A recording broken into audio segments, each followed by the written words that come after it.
오늘 우리에게 주신 하나님의 말씀은 구약 성경에서 봅니다. 구약 성경 954쪽 전도서 7장 16절 말씀을 장성 목사가 풀어서 번역한 연이역본으로 봉독합니다. 지나치게 의인이 되지 말며 지나치게 지혜자도 되지 말라. 어찌하여 스스로 패망케 하려느냐. 아멘. 하나님의 회중인 우리는 성령님 아래 성경 위에 하나님의 말씀을 듣기를 원합니다. 오늘 여러분들이 주목하실 설교 제목은 성경 본문에 나오는 바와 같이 지나치게 의인이 되지 말라입니다. 성경을 보면 우리들의 인생에 우리들이 행해야 될 것과 하지 말아야 될 것에 관한 가르침이 수도 없이 나오는 것을 볼 수 있습니다. 그런데 어떤 건 굉장히 어려워 보이고 어떤 건 굉장히 쉬워 보이기도 합니다. 그런데 어려운 것이나 쉬운 것이나 상관없이 우리들이 받아들이게 될 때에 오늘 우리들에게 하나님의 성령님께서 그렇게 행하고 그렇게 안 행하는 이들을 도와서 함께하여 열매를 거두게 하심을 분명히 믿습니다. 그런데 오늘 본문에 나오는 하지 말라 하는 두 가지 경고는 오늘 우리들에게 의문을 일으키게 충분합니다. 지나치게 의인이 되지 말라 하는 말이 있고 그 밑에 지나치게 지혜자도 되지 말라는 부분이 있습니다. 지나치게 지혜자도 되지 말라 하는 것은 다음 기회에 듣도록 하겠습니다. 성경은 의인을 무엇이라고 설명하고 있는고 하니 하나님의 말씀대로 사는 사람이다 이렇게 얘기합니다.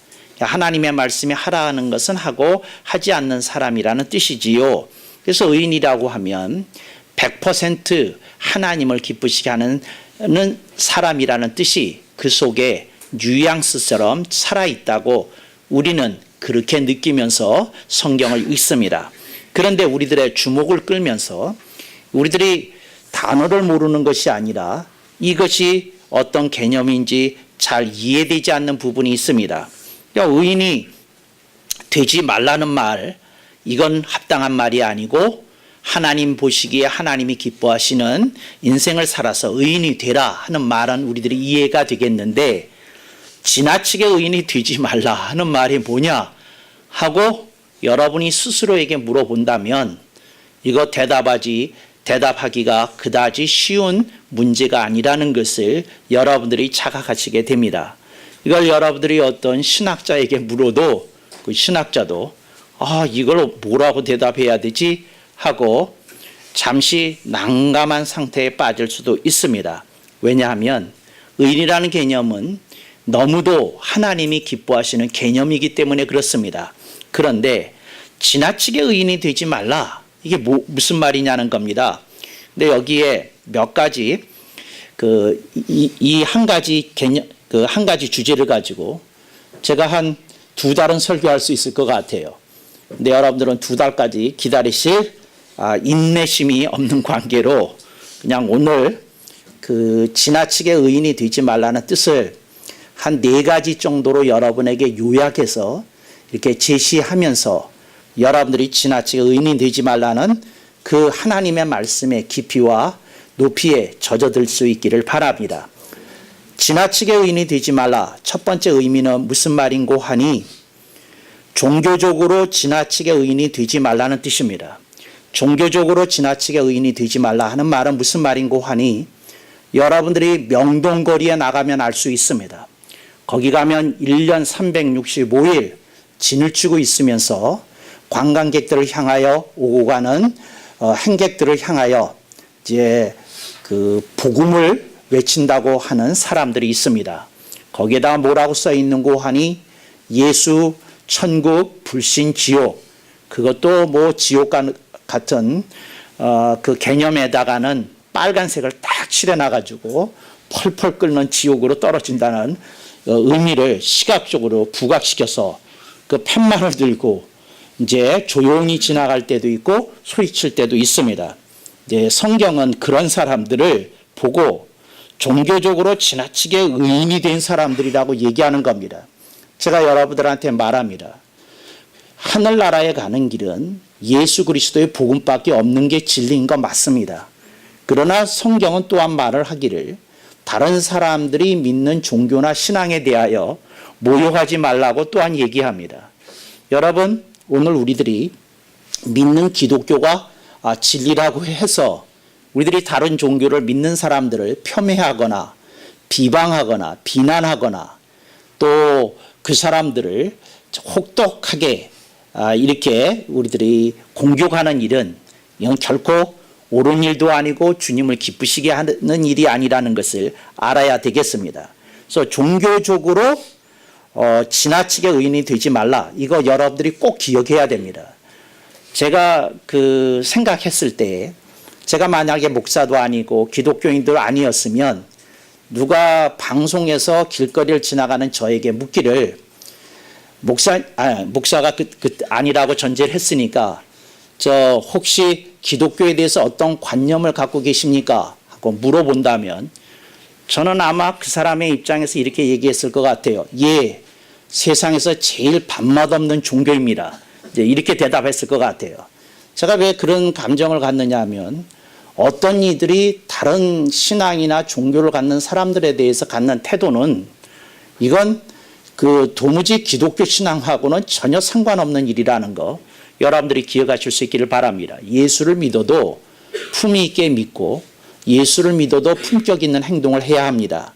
그것이 종교적으로 지나치게 의인이 되지 말라는 뜻입니다. 여러분, 다른 사람을 공격하지 않고서도 우리들이 복음을 증거할 수 있습니다. 우리들이 다른 사람에게 모욕감을 끼치지 않고서도 우리들이 충분히 예수님을 그 사람들에게 전달할 수 있습니다. 근데 우리들이 정말 하나님의 말씀 속에서 우리들이 취해서 이것이 진리라고 믿는 것은 좋기도 하고 옳기도 하지만 우리들이 다른 사람들과의 관계 속에서 우리들이 다 종교적 현실 속에서 살아가고 있는 이것을 긍정하게 될 때 오늘 우리들은 이방인들을 향한 복음의 다리를 놓을 수 있게 된다고 저는 믿습니다. 그래서 종교적으로 지나치게 이렇게 의인이 되지 말라 하는 말은 이런 겁니다. 종교적으로 지나치게 의인이 된 사람들이 붙들고 있는 논리가 있는데 이걸 배제 논리라고 그럽니다. 그러니까 우리는 천국 간다, 너희들은 다 지옥 간다. 이걸 배제 논리라고 그럽니다. 근데 여러분 예수님은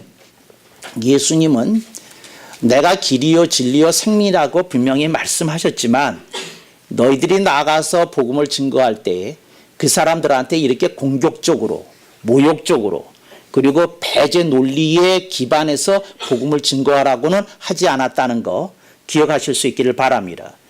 이럴 때 우리들이 기억나는 한 가지 말씀이 있습니다. 원수를 몇 번이나 용서하여야 하리까? 주님의 대답입니다. 70번씩 7번이라도 용서해야 된다. 이게 무슨 말입니까? 오늘 우리들이 복음을 증거해야 될 때 사랑으로 갖고 나가야 되는 것이지 어떤 배제 논리의 포로가 되어서는 아니 된다. 이걸 우리들이 꼭 기억하실 수 있기를 바랍니다. 이거는 그 사람이 설사 무당이어도 그 사람이 무슨 점치는 사람이어도 마찬가지입니다. 그 사람을 인격적으로는 대하고 그렇지만 우리들은 그 사람이 하는 어떤 것에 대해서 안타까움과 연민을 품고 이렇게 그 사람들을 상대해야 되는 줄로 믿습니다. 두 번째, 요거는 일반적으로 교회에서 잘 안 가르치는 건데 무엇인고 하니 지나치게 의인이 되지 말라는 말의 뜻은 정치적으로 지나치게 의인이 되지 말라는 겁니다. 여러분, 정치적으로 지나치게 의인이 되면 어떤 일이 벌어집니까? 이런 사람들은 진영 논리에 빠지게 됩니다. 그러니까 내가 붙들고 있는 정치적인 이념만 옳고 이 이념의 반대 지점에 서 있는 사람들은 모두 아군이 아니라 적군입니다. 격파해야 됩니다. 공격에서 분개시켜야 됩니다. 그리고 철저하게 그들의 근거가 사라지도록 해야 된다는 겁니다. 저는 문재인 정부에 대해서 참 안타까움을 느끼고 있습니다. 그러니까 문재인 대통령께서 우리 새누리교회 와서 예배를 드린다면 저는 아무 말도 안 하고 넬슨 만델라 전 사우스 아프리카 대통령이 저술한 그의 자서전을 그에게 선물하고 싶습니다. 여러분이 잘 아시는 대로 넬슨 만델라는 남아공의 흑인 탄압 정책에 의하여 27년 동안 감옥에서 죄수로 복역했던 사람입니다. 근데 이 사람이 그 감옥에서 출소한 후에 그 아프리카 민족회의라는 정당의 그 대통령 후보로 나서서 집권에 성공하게 됩니다. 근데 집권에 성공한 그가 한 일이 무엇이었는고 하니 진실과 화해위원회를 조직했습니다. 이게 어떻게 했는고 하니 자기의 죄를 고백하고 나오는 모든 사람들은 용서한다. 그리고 그걸 법으로 규정을 하고 그 약속을 끝까지 지켰습니다. 그러니까 어떤 사람이 아무리 많은 사람을 죽였어도 용서했습니다. 그 사람이 아무리 흑인에게 극도로 잔혹한 탄압 정책을 폈어도 용서했습니다. 그리고 그는 얘기했습니다. 남아프리카의 미래와 번영을 위해서 우리들이 진실은 밝히되 화해하고 지나가야 된다고 생각했다는 것입니다. 오늘 우리나라에서 정치적으로 여러 가지 일들이 있습니다. 제가 묻겠습니다. 대한민국의 우파 정권이 잘못했던 것이 사우스 아프리카의 그 우파 정권이 행했던 잔혹한 행위보다 악하다는 얘기입니까? 네, 그렇지는 않지 않겠느냐. 아랍 민족의 백년대계를 아우르면서 그냥 알지만 용서하고 참을 수 없지만 덮어주고 그러면서 진실은 밝히되 미래의 근간을 놓는 문재인 정부가 되어갔으면 얼마나 좋을까 하는 생각을 합니다. 제가 여러분한테 말합니다. 당신이 우파에 속했다면 당신 또한 주님이 말씀합니다. 그러니까 여러분 우파는 좌파의 입지를 전혀 긍정하지 않습니다. 그래서 모든 대한민국의 폐해의 원천이 좌파에 있다고 생각을 합니다. 이것 역시 진영 논리다 하는 것을 말씀드리고 싶습니다. 그래서 여러분들이 정치적으로 지나치게 의인이 되지 마십시오. 그래서 여러분 운수 나쁜 날 여러분들이 택시를 타게 되면 여러분 반대편에 그 이념을 설파하는 그 택시 기사를 만나게 되면 여러분 간절히 기도해야 됩니다. 교통 그 적체가 이렇게 시작되지 않기를. 그래서 빨리 내리도록 간절히 기도해야 됩니다. 그러지 않으면 여러분들이 그 사람과 충돌이 일어나서 그 가던 길 도중에 하차해야 되는 불상사가 생길 수도 있습니다. 근데 사람들이 악에 받쳐 있어요. 우파는 우파대로 좌파는 좌파대로 받쳐 있습니다. 근데 이런 현상 속에서 기독교인도 예외가 아니라는 겁니다. 그래서 여러분 정치적으로 지나치게 의인이 되지 말라는 말은 무슨 말인고 하니 정치 이념은 성경의 하나님의 말씀이 아니라는 겁니다. 그건 한계가 있고 그건 장점에 못지않게 약점이 있다는 것을 우리들에게 인지시켜주고 있습니다. 그래서 제가 여러분한테 말합니다. 정치 이념은 하나의 그 정치를 하는 도구가 될 수는 있어도 그것이 하나님 나라를 확장하는 도구가 결코 될 수 없다는 사실을 우리들이 기억해야 됩니다. 그래서 여러분 진영 논리에서 벗어나실 수 있기를 바랍니다.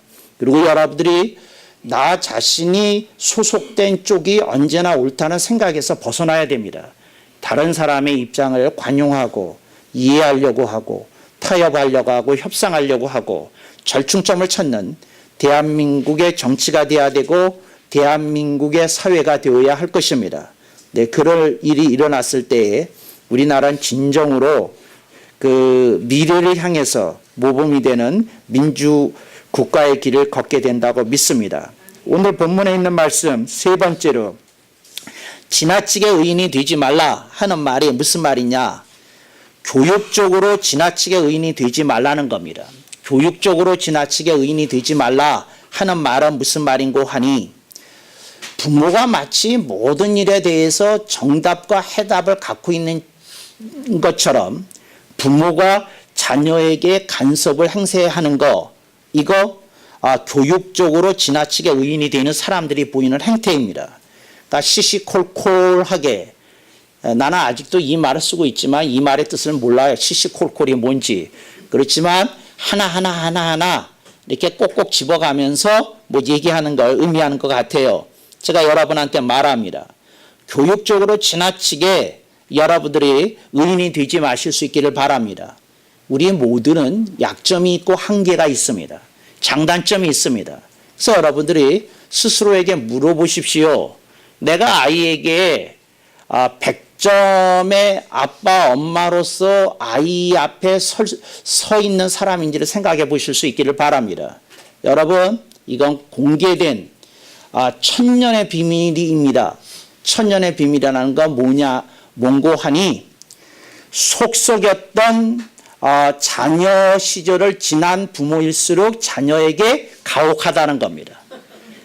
그러니까 이제 자기가 자기 자신의 지나온 세월을 보니까 본인이 그 공부해야 될 때 농땡이 부렸고 뭐 하지 말라는 거 잘했고 뭐 여러 가지 일들을 했던 사람들이 이제 자기의 그 경험에 토대하여 아이를 보는 겁니다. 나는 이래가지고 요렇게밖에 안 됐어. 그러니까 내 아이는 잡아야 돼. 틀을 잡아야 돼. 그래가지고 인물을 만들어서 나보다 더 큰 사람이 돼야 되게 해. 뭐 이런 거룩한 사명에 시달리는 이들이 있습니다. 내가 여러분한테 말합니다. 교육적으로 지나치게 의인이 되지 마시기를 바랍니다. 그래서 여러분, 교육적으로 지나치게 의인이 되지 말라는 말은 무슨 말입니까? 아이를 긍정하고 인정하는 일을 좀 더 많이 하셔야 된다는 겁니다. 그래, 너는 이러이러한 면을 잘하더라. 그래, 너는 이러이러한 특성이 있더라. 아이의 그 특성과 장점을 인정해 주면서 그 아이가 조금 더 자신에 대해서 성찰하도록 이끌어 줘야 된다는 것을 여러분들에게 말씀드리고 싶습니다. 아이들에게 여론조사를 하면 부모가 본인에 대하여 긍정적인 말을 하는 것과 부정적인 말을 할 때에 비율을 물어보면 압도적으로 8대 2라는 그 여론조사 결과가 나오고 있습니다. 그러니까 부모가 80%는 이래야 되잖아, 저래야 되잖아, 이거 잘못했잖아, 이거 고쳐야 되잖아, 뭐 해야 되잖아, 이런 게 80%고 잘했다, 참 훌륭하다, 멋지다, 뭐 든든하다, 뭐 이런 얘기를 듣는 거 20%라고 합니다. 저는 여러분에게 뭐 이걸 역전시키라고까지는 요구하지 않겠습니다. 근데 저는 여러분에게 최소 30%에서 40%는 여러분의 자녀에게 하는 말이 칭찬이고 응원이고 격려일 수 있기를 바랍니다. 그래서 횟수를 벽에다가 엄마들은 아이들한테 그 딱지 붙이는 이렇게 벽보를 붙여야 됩니다. 그래서 아이한테 욕을 한번 한다면은 X표 한번 치시고, 그 다음에 아이를 칭찬할 때는 별표를 그리시고, 그러면서 여러분들이 한 주간을 보시게 되면 여러분들은 기절초풍을 하실 겁니다. 아니, 내가 이렇게 심하게 아이를 지적하는 생활을 하고 있단 말이야? 하고 여러분들이 아마도 감동을 받아 기절하실지도 모릅니다. 여러분에게 말씀드립니다. 여러분, 교육적으로 지나치게 의인이 되지 말라. 이걸 기억하실 수 있기를 바랍니다. 어른도 잘못하는 일이 많은데 아이들이 어떻게 제대로 할 수 있겠습니까? 왜 아멘 억만 번이 안 나오십니까? 여러분, 그러니까 교육적으로 지나치게 이렇게 의인이 되지 말 수 있기를 바랍니다. 그래서 한국에 20대 그러니까 어린아이부터 20대까지 이런 사람들에게서 가장 부족한 것이 자립성이랍니다. 근데 왜 자립성이냐? 그 내내 받아왔던 교육이 그런 교육이었기 때문에 그렇다는 겁니다. 그래서 제가 여러분에게 말씀드립니다. 여러분들이 정말 하나님의 말씀 속에서 자녀를 키우십시오. 그리고 자녀들을 여러분이 통과를 해야 된다는 그런 논리에서 벗어나실 수 있기를 바랍니다. 부모가 자식의 전체적인 흐름을 좌지우지해야 된다는 걸 통괄 논리라고 부릅니다. 이 통괄 논리에서 벗어나셔야 됩니다. 근데 그런 생각에서 벗어나셔야 됩니다. 성령님이 개입하실 수 있는 자리를 만들어야 됩니다. 하나님의 말씀이 운행할 수 있는 여지를 만들어야 됩니다. 그럴 때 아이들이 여러분의 상상을 뛰어넘는 위대한 인물로 갑자기 여러분에게 나타나게 되리라고 저는 믿습니다. 그런 날을 향하여 여러분들이 자녀를 품으실 수 있기를 바랍니다. 네 번째로 지나치게 의인이 되지 말라 하는 말은 인간적으로 지나치게 의인이 되지 말라는 겁니다. 이걸 주님은 탕자의 비유 속에서 보여주셨습니다. 주님이 어떻게 무엇을 보여주는고 하니 아들이 아버지한테 얘기합니다. 아버지, 재산의 반을 저에게 주십시오. 아버지가 아직 죽지도 않았는데 유산을 미리 달라가서 호랑방탕하다가 다 말아먹었습니다. 빈털털이 됐습니다. 요즘 말로 말하면 두 글자 뭔지 아시죠? 개털되어 돌아왔습니다. 개털되어서 돌아왔는데 아버지는 그 아들이 이렇게 돌아올 줄 알고 있었습니다. 사수한도 없는 녀석이, 허영과 사치를 좋아하는 녀석이, 오락을 좋아하는 녀석이, 활락을 즐기는 녀석이 분명히 다 망치고 돌아올 거다. 그리고 매일 동구 밖에서, 동구 밖이라는 건 동네 입구를 말합니다. 동구 밖에서 기다렸다는 겁니다. 그러니까 마을로 들어가는 유일한 입구를 동구라고 부릅니다. 근데 거기 서서 아버지가 기다렸다는 겁니다. 매일같이. 근데 아들이 세월이 흐른 다음에 다 패망한 다음에 돌아옵니다. 아버지가 어떻게 합니까? 지나치게 의인이었으면 아버지가 했을 법한 말 여러분 아시죠? 여러분이 자주 쓰는 말입니다. 네, 그럴 줄 알았다. 네, 그랬을 겁니다. 네, 이 아버지 그러지 않으셨습니다. 맨발로 한 걸음에 달려 나가서 아들을 이렇게 품었다고 성경은 얘기합니다. 그리고 이마와 볼에 키스를 하였다고 얘기를 합니다. 그리고는 아들의 손을 꼭 붙잡고 집에 들어와서 하인들에게 잔치를 연다.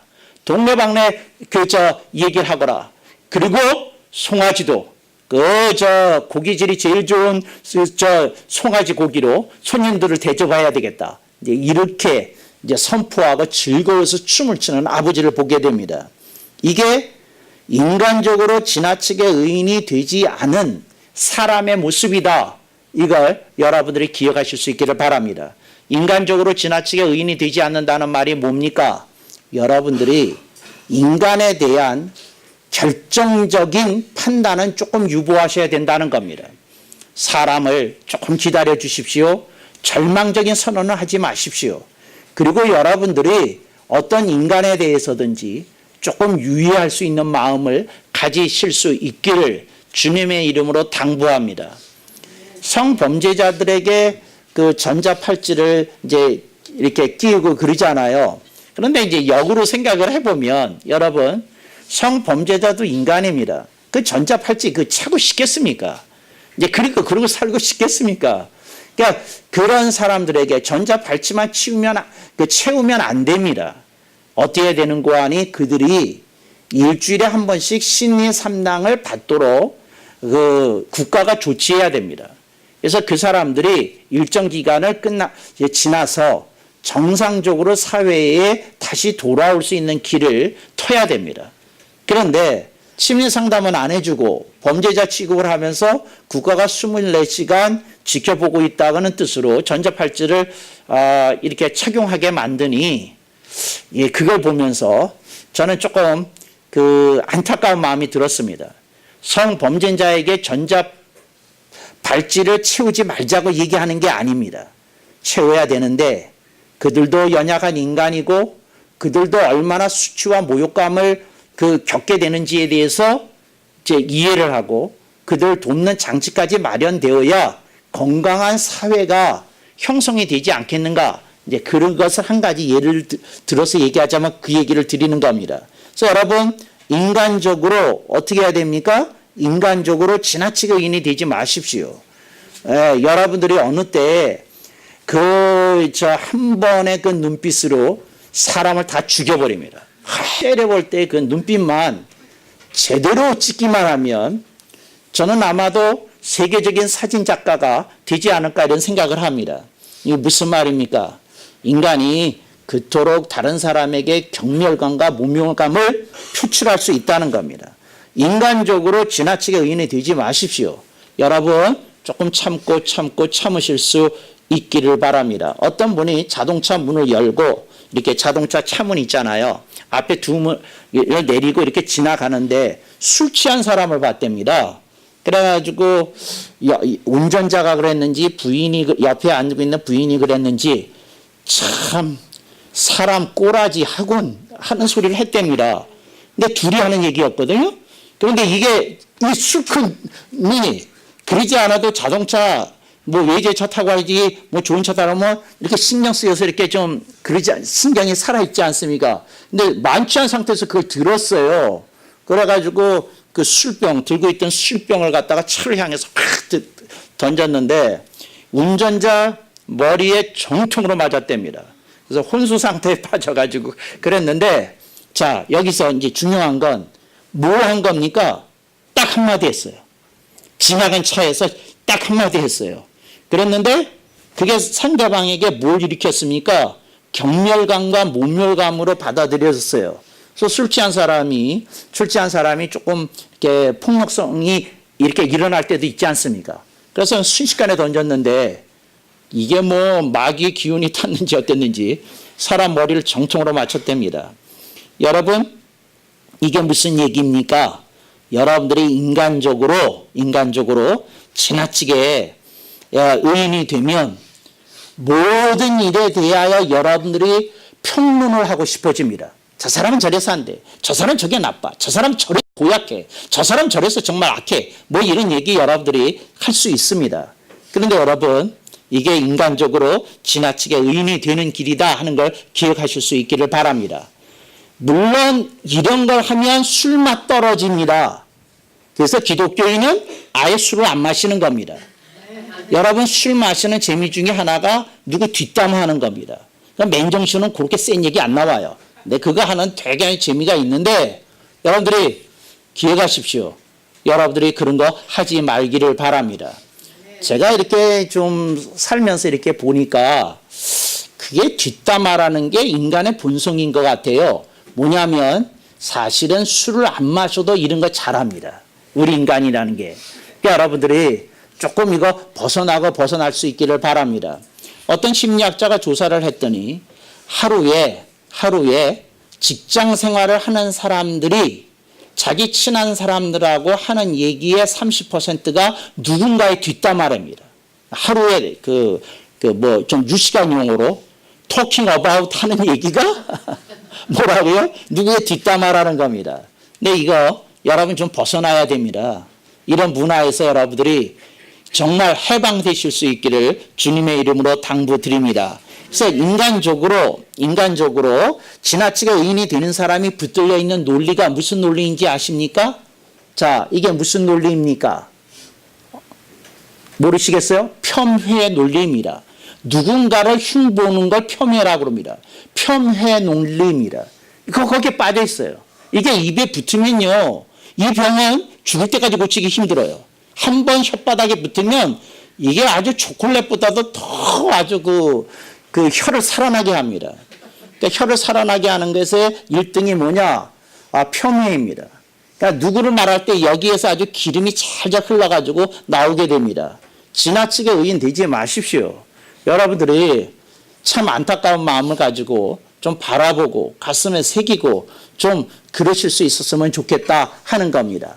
그러면 여러분들이 이 폄훼의 논리가 작동하지 않도록 하기 위해서 어떻게 해야 될까요? 여러분이 인간에 대한 연민을 좀 품으실 수 있기를 바랍니다. 인간은 지극히 약한 존재다. 인간은 깨지기 쉽고 부서지기 쉽고 망가지기 쉬운 존재다. 그런 연민의 생각을 가지실 수 있기를 바랍니다.